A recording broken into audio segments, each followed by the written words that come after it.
Jockey Larris Allen has been able to achieve success in Jamaica and the racetracks of Canada. The essence of this narrative remains unaltered. It is one of perseverance, of breaking barriers, and of a relentless quest for excellence. It is the lifetime narrative of Larris Allen, a standard bearer for jockeys everywhere, whose legacy continues to ride on the wings of every race, inspiring all those who dare to dream of glory upon the thundering tracks. Quick Gallop, jhay.com, and the Quick Galloper YouTube channel unfold Allen's rich history of race riding in both Jamaica and Canada. Good to see you back in Jamaica riding. How has it been since you've been here?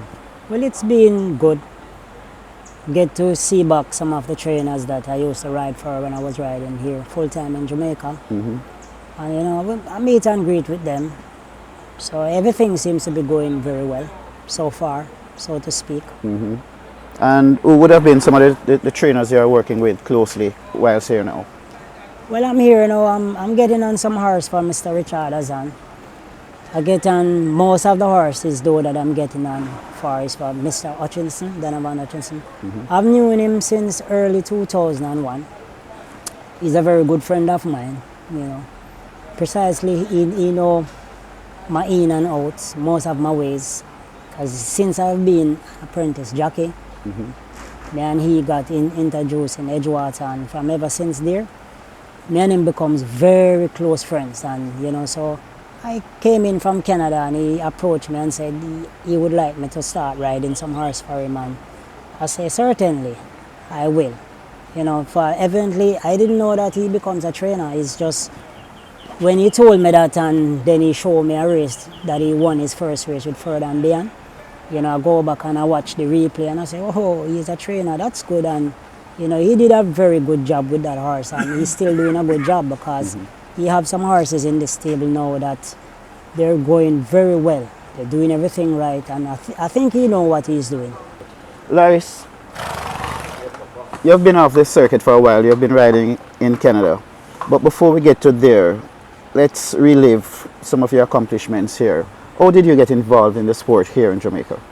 Well, I get in the sport because of my brother. His name is Gregory Bailey. He was the one that wanted to become a jockey. He was around a trainer. Her name is Miss Emma Chin. He was with her for, I would say, close to 6 years. You know, and he was here being an exercise rider. In Canada, they would say a gallop boy. So he's been here for, I would say, 5 years prior. You know, and he didn't make it as a race rider. You know, because he was getting out of shape, you know, putting on weight, and I was the younger one back at home in St. Jacques Village, going to school. He used to go to Jonathan Grant. But he always pessimistic about me becoming a jockey. So he always telling me, you want to come to the track with me? And my father would hear him and say, nope, he ain't going to go to the track. You've been there for almost all your life and you don't make it as a jockey. So you're not going to take him. He's going to learn a trade, which is a trade in per se. My father wanted me to work with my uncle. His name was Tulu. He was a mechanic and a very good one. So I used to go to the shop on weekends and I would, you know, do some stuff in the shop with my uncle. But honestly, I didn't want to be any mechanic because the grease and all of those stuff. I like my fingernails clean, as you can see. So the grease thing, I don't think that would sit well with me, not on my watch. So to say, so to speak, my brother brought me to the track in 1998, come to the racetrack. First time I got on a horse was for a groom called Brian McCarthy. But he was a grey horse, Howard Fanick.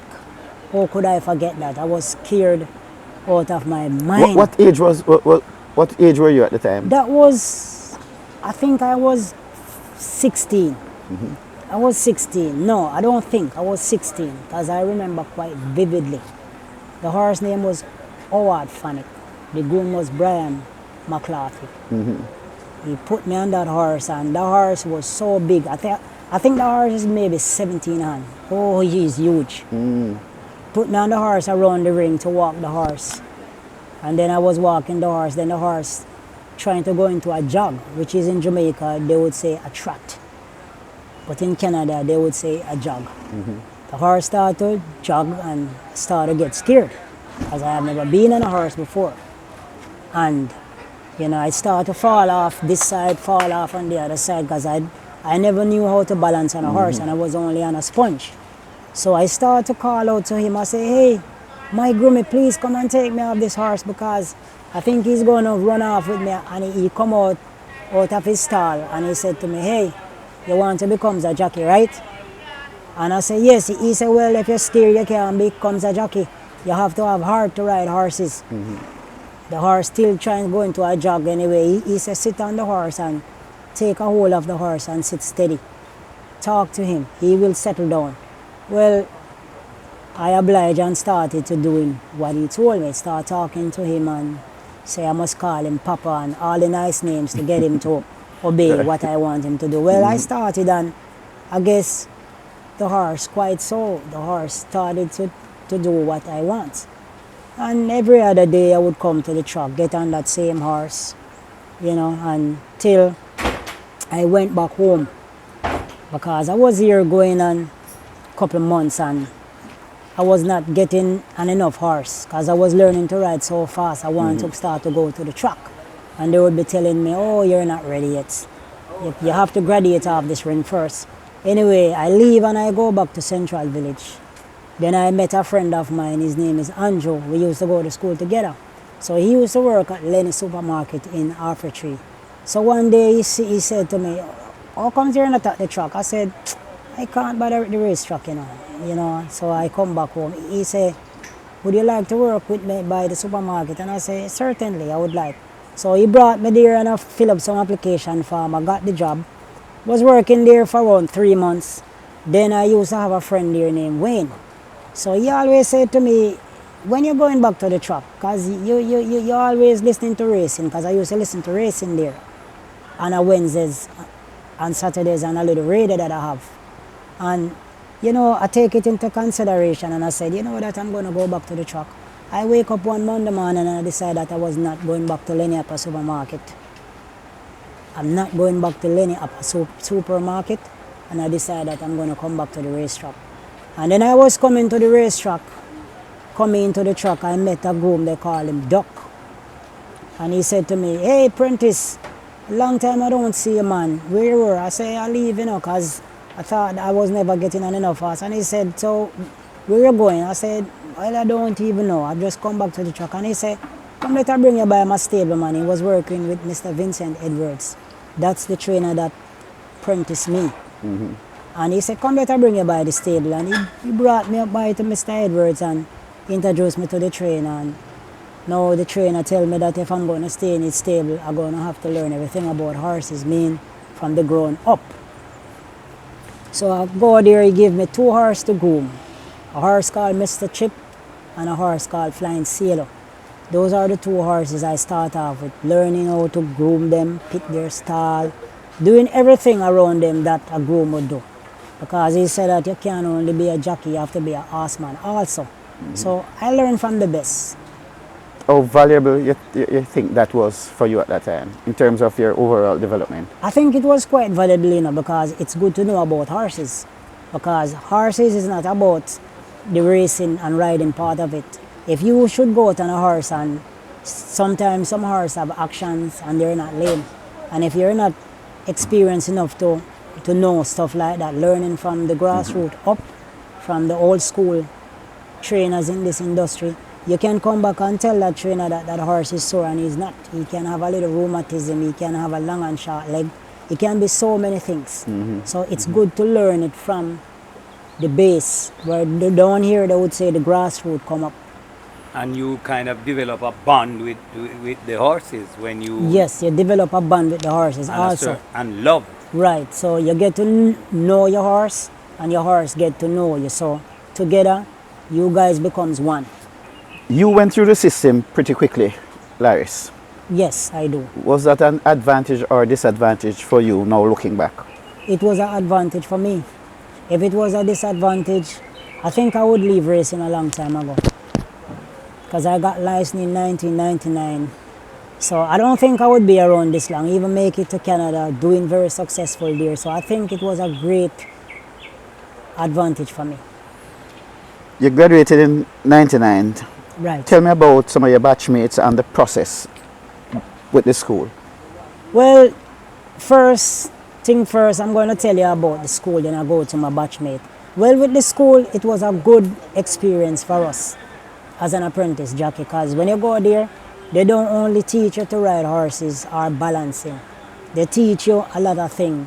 You learn money management, you learn how to control your diet, you learn self-esteem, you learn so many things. You go to Personal computer development. class, you learn personal development, you get to do a second skill, so if you don't make it as a jockey, you can move to another profession, which is very great, because it's not everybody who gonna come to be successful as a rider. So it was very good that, you know, they set up a program like that, you know. So for me, going through that process, it was very good. Who were the instructors at the time when you were at the school? Well, the instructors was a lady called Miss Byfield, Mr. Williams, Mr. Brooks. And then we didn't have a jockey to teach us how to ride. We used to just go to the commission and they would show us some tapes from the jockeys like Winston Griffiths, Andrew Ramjeet, a Trevor Simpson, a Carl Brown, a Charles Ozzie. You know, was the jockey at the time, a Joe Buchanan, a Teddy DeCosta. Those was the jockey at the time. Well, those was the top reinsman. So they would show us races with those jockeys, how they leave the gate, how they balance their horses, you know, and those guys, they're still good riders. So, I mean, nothing has changed, you know. And your batchmates, who would have been? Oh, my batchmates now would be Andrew Wright, Arville Beckford, a Kenyatta Davis, a Chris Green, a Donovan Miller, a Rodolph Page, Michael Armstrong, a Kevin Young. There are so much of us, a Kerry Perry, and me, myself, a Larris Allen. There was 15 of us. So you got your license in 99. Right. How quickly did you started seeing success? What was that process like for you? Well, I didn't start seeing success until 3 months of my riding, because Mr. Edwards apprenticed me, but at the time, I'm not going to say he didn't have good horses. He didn't have the best horses. And some race that he used to enter these horses in, it was a little tough. So it took me 3 months before I could even get to the winner's enclosure. So it was a little frustrating because all of my batchmates was winning, and I thought that I would be winning races as much as them, but I didn't have the caliber horses to do it, so to speak. So when did you get your first one? What was the name? My first winner was Flight Attendant, come from a trainer called Ryan Darby. That trainer, I have a lot of respect for him. Oh, I have so much respect for that man, it's unbelievable. Because he knew me from nowhere. He not even knew me from Adams. And he saw me down by the track and he said to me, hey, can you get on this horse from apprentice? He's going to trot around and hack around. And I scurry so fast to the groom, get on the horse and set up myself and took the horse to the track and jog him around. Then I hack him around and then I come back, came and see the trainer and I say, oh trainer, this horse feel good, you know. And he said, would you like to ride him? I said, yes trainer, please let me ride him, he feel good. He said, okay apprentice, this is going to be your first winner. The trainer was confident in the horse. He said, this is going to be your first winner. You know, and that was the only ride I get on the day. So to speak, I wouldn't say ride, the only mount I get on the day. It was a second race. What was the journey? The journey was 6.5 furlong. How did you ride the horse? Well, he told me to get a good break and just sit in a good position. So my horse was fourth in that race. I never forgot, that's my first winner. I was fourth, I would say 3 lengths off the leaders. The horse that was the leader was a horse called Fantastic Blue and Too Young to Die. And I just sat there and just bide my time till I hit the quarter pole and I kind of tap him on his shoulder a few times and he just give me his all. Then the last furlong now I lost my stick Then the jockey Decimate come now and he joined me. He joined up to me and him was battling, but I wouldn't say I outrode him. I think my horse, with the handicap and the horse, fighting spirit, we won the race in a photo, I think by a head. I didn't know that I won that race. I asked the jockey like maybe 8 times if he's sure that I get there. I said, Prentice, yes, congratulations. I said, you're sure that I won this race? He said, yes, Prentice, you win. I said, you're sure? He said, yes, you win. Then anyway, when he can't take it no more, he jogs off, leave me, because I get so excited. You can imagine you beat a journeyman jockey in a race as an apprentice. Your first win in a photo. You must feel excited, you can't believe. And those times, Decimate was doing really good. Do you remember what the trainer said to you when you came back? When the trainer came back, the trainer was saying something to me, but I was so excited I don't remember what he said to me. You know what I remember? I jump off that horse in the winner's enclosure and I should take off my saddle and I'm walking away leaving the horse. And the groom said to me, hey, amigo, come back and take off the saddle, you have to weigh in. I was so excited. When I go back, took off the saddle and I weighed in and I come back. The trainer was saying something to me, but I was so excited I don't even remember what he said. But I remember what the groom said, because I was leaving the saddle and the horse in the winner's enclosure, yeah. That's funny. Yeah, that's for real. Honestly speaking, I was so excited. I was leaving the saddle and the horse. You know, it's like never won a race in my life, you know. So I didn't even know that I must remove the saddle off the horse. What was the reaction of your father, who at one stage never wanted you to venture into racing? Well, his reaction when I won my first race, to be honest, he didn't know, because he was never a fan of horse racing. Okay. But my friend told him, which is his friend, his name is Ozzy. He's working for Mr. Gillespie right now, currently. He's the one that said to my father, your son won a race, you know, at 76-1. So my father get excited, wanted to see me now. But I didn't turn away my father, because he was only trying to protect me because of what my brother experienced. You can imagine your first son dropped out of school early, came to the racetrack, spent 5 years of his life, didn't make it as a jockey, doesn't have a skill, and you want to take your second son with him. You're going to put up resistance and say, hell no, he's going to learn trade. So happily the boy becomes a jockey. But my father started coming to the track, started getting some more winners now from Mr. Fiani Tech, started to use me now, Mr. Azan, lot more trainer, Mr. Robert Darby now, Ryan Darby's dad, started to use me now, put me in a bunch of winners. Fiani, you know, Mr. Richard Azan, started to put me in a bunch of winners too. So I started winning race left, right and center. Start getting more confident, you know. In terms of battles and exciting finishes, can you readily recall? I won some good racing battles, man. I won on a horse like Keisha's Pride. I won on a horse like Iki's Miyaki. I won on a horse like Story Fabulous. I won on a horse like For Real. For Richard Azan, I won on a horse like Magic Butterfly. There were so many horses. Some of them I can't recall their name, but I won quite a few races here though. Some of the jockeys that you and them used to have good battles on the track? Well, good battles on the track, I would say mostly Shane Ellis. Because Shane Ellis, me and him used to go at it because we used to take bets. Me and him used to go at it every day. Are you talking about personal bets? No, I mean like Pepsi bet. Okay. You know, as a jockey would say, I'm betting you a Pepsi run in front. You know, but me and him used to have some major battles because I used to beat him in a lot of races and he used to beat me in a lot too. Yeah, but Shane Ellis, he used to show me a lot of pointers too, because Shane Ellis, he's a very good reinsman, you know. So I used to learn a lot from him too. But me and him used to have a lot of battles because of the bet. So most of them, I would win them though, because at the time, not saying I'm a better rider, but I have the handicap on my side and I used to get on some live horses too. Any idea how many races you would have won here? I think I would win around 469 if I should check right. Okay, you migrated in 2010. In 2010? Yes. What prompted that? What prompted that there was an opportunity comes up with my apprentice brother. His name is Valentino McBean. He's the one asking me, hey, would you give it a shot in Canada? And I said, certainly I would. Because, you know, I always wanted to ride against different jockey to experience what riding against another colony rider would be like. Differently from my local jockeys here in Jamaica. So I take the offer and I go to Canada, and I have never regretted it.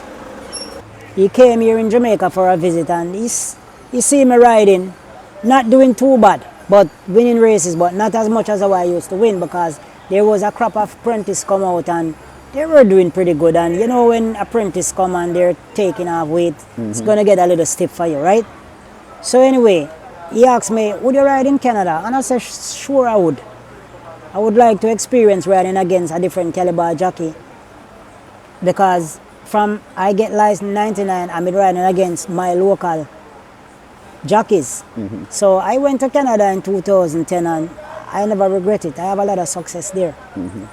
I won like 744 races there since 2010 to 2023. And how many tracks have you ridden in Canada? I've ridden at 3 tracks. I've ridden at Whip Up Downs, Evergreen Park, and at Northlands Park.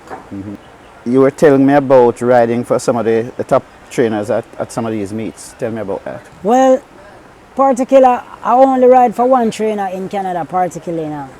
But he have lots of horses, so he have horses at the 3 tracks. But he have people who works with him, assistant trainer. So he have assistant trainers. So say he have a horse running at Northlands. Both of us would drove up there. You have people on the ground that taking care of things, and I would just go up there, rode that horse, and come back. So I rode for Lyle Magnuson in Canada. He have a lot of horses. He come into the meet sometime, he have 35 heads at one track. He have 35 head of horse at Whoop Up Downs. He will have another 10 up in Northlands Park. He will have another 5 at Century Mile. So he have a lot of horse. He will have horse up in Grand Prairie also. So with me and him, I have a lot of success. Most of those winners that come from his 744 wins over there, 95% of those wins come from his horses. What would have been some of the major successes? Well, major success in, I won the Derby up there like 3 times for him, the Canadian Derby at my track. I won a lot of stake races. I won the Oaks 4 times for him. A lot of major stake races though, because you have the B Cup, you have the Alberta Bred Stake Day, and won a lot of races. Both me and Trevor Simpson, because I'm not going to talk about me alone, because I'm not that type of rider.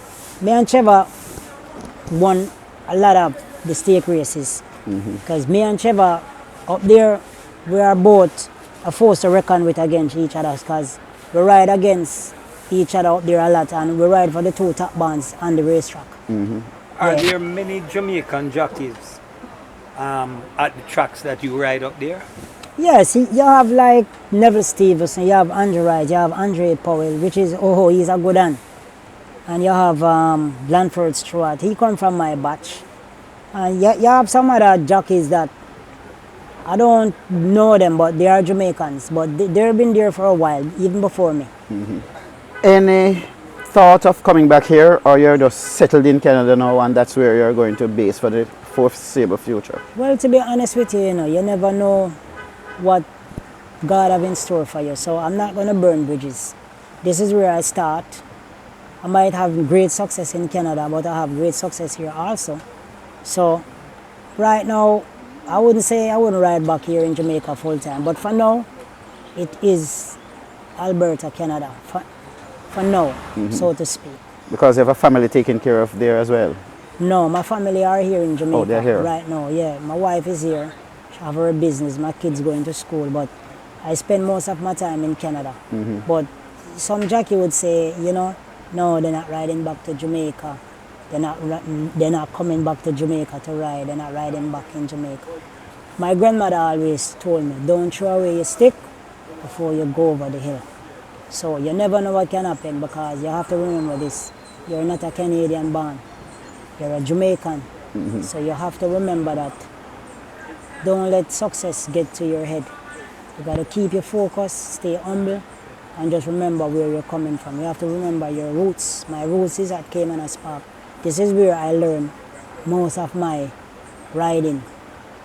In Canada, I pick up a few points there, here and there, but Jamaica is where I really learn my craft. As I tell you that I learned a lot from Hardy Costa, Andrew Ramji took me under his wing, Robert Reed. I learned a lot from those riders. So I wouldn't say I want to ride back in Jamaica. How do you compare racing in Canada as opposed to what you know here? Well, racing in Canada, I would say it's basically the same, every day. Competitive horse racing run, showed from the punters. Maybe they're not so aggressive, like when you rode a horse that they think you should win and you make a few mistakes, or sometimes the horse got a bad trip. Here you want to rip your head off. That only make you be a better rider, don't get me wrong. Because the next race you come, you're not going to want to experience, they want to curse you again. You're going to try to ride more smart, try to ride more better. Because the same person that boo you, the third race, when you win the fourth race, the same person going to praise you worse if you have a ticket on you and you won that race. But racing in Canada, I would think it's the same as Jamaica. It's been a long journey, Larris. Have you enjoyed? Yes, have you enjoyed it? I enjoy the journey. I enjoy being a jockey. I wish if I could ride forever, but the powers let it be. That's not going to happen. But for now, I'm going to do my best as I can as a jockey, and going to try to still remain professional, keep my weight down, work hard, because I tell you, I'm a family man. So I have a family to take care of, and you have to remember, their future depends on you, and your future depends on you. So you have two things to think about. So you have to stay abreast. You have to keep your eyes on the prize. And Tell us about the family at this point. Tell us about the family. Well, the family, they are very happy. I try to make certain everything is okay at home. All the bills are paid. My children get good schooling. They get help with their homework, send them to extra lessons.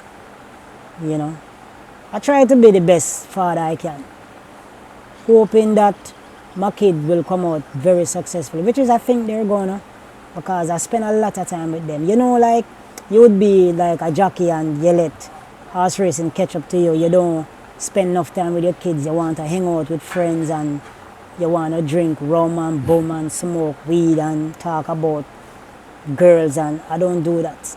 I used to do that in my younger years, but since I become a father, I know that responsibility is right at my doorstep. So I have to stand as a man, because I have my kids looking up to me. When Larris Allen should, when that time come, hang up your boots from riding, what direction do you think? You think you would be a trainer or anything to do with horse racing? To be honest, when I finish with this sport called horse racing, I think I would like to become a racehorse trainer, because I love horse racing so much. I think I still want to be a part of it. I'm going to venture into other business, because you know that you can't put your egg into one basket. Because when you become a trainer, you don't know if you're going to have owners giving you horses. So I'm going to have other business, which is I do have other businesses now. Don't have to say on camera, because I'm a very smart guy. I didn't come up easy. My growing to become a jockey was rough. So I told myself, if I ever become successful as a jockey, I'm going to let it count. Larris, you lost your father whilst you were here. Yes. As painful as that might be, tell us about how that unfolded. Well, it unfolded with a day I was riding a horse, Mr. Fiani again, a horse called For Real. I was going to win the Labor Day trophy. Like the horse, been getting on the horse for a while. Mr. Fiani see that me and the horse were compatible. So he said he's going to let me ride that horse. Well, my father came to the track the Friday morning. The race was going to fall, and Saturday was the 6th race. And, I told him that I was going to win that race because I had confidence in the horse because the horse was training really good. And anyway, I was here, rode the horse, won the race. I didn't see my father nor my sibling. After the race, came out the jockey room, heading home, and I saw his friend, same guy I told you. His name is Hazy, previous now working for Mr. Fitzroy Gillespie. He said, "Hey, how you feeling?" I said, "Feel okay, just a little hungry," because the horse came in light, so I did have to, keep a certain body weight. The horse bring 110 pounds, which is 50 kilo. So I didn't eat anything. I drink a little energy drink, but no food was in my stomach. And I said, "I feel a little hungry now. I think I made him home." He said, "That I have some sad news." And I said, I thought the sad news was my father didn't get to come to the track, which is I already knew. He said, "Your father crashed and died on the way coming to the track, Good thing about it, my sibling was not on the bike with him, because my father, man, he ride like a bat leaving out of hell. God, that man ride crazy. And he never have on a protective helmet. Maybe if he have on that helmet today, he would be alive." Yeah, he crashed, mashed his head up so bad. It was so graphic. Well, me and my brother, we come together and we give him a good send-off. A lot of people turn out, family, friend, well-wishers. So he get a good send-off. He buried on the family plot in Westmoreland, the family land. When I die, that's where I want to go to. Because I want to bury right next to my father, Yeah, me and my father did have a very good bond, very good relationship. He was rough at time, being a father. Especially when I started coming to the track with my brother. He get very disgruntled at time. But overall, me and him, we have a very good relationship, But it didn't affect me too much because, not that I didn't miss him, but the way how he rides, I know one day something like that was going to happen. Never know that he was going to die, but when you ride like lightning, when you're going to crash like thunder, right? But I do miss my father. I do miss my father, Talking about him now make me a little sad, but it happens, life goes on. That's life. That's life. Yeah. Again, condolences, although it's a very, very long time. Thank you very much, yeah. I really appreciate it.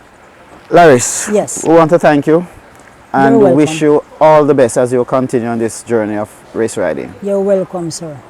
And thanks for having me for part 2, because the people on your channel, they've been asking for part 2. They're saying the question with Larris, they need to know more about him. Well, guys, here you have it. Thank you. Okay. Thank you for watching another video produced by the team from QuickGallopJaya.com and its YouTube channel, The Quick Galloper. Please stay on the channel for other enlightening videos on those involved in local horse racing. Please like, subscribe, and press the notification bell.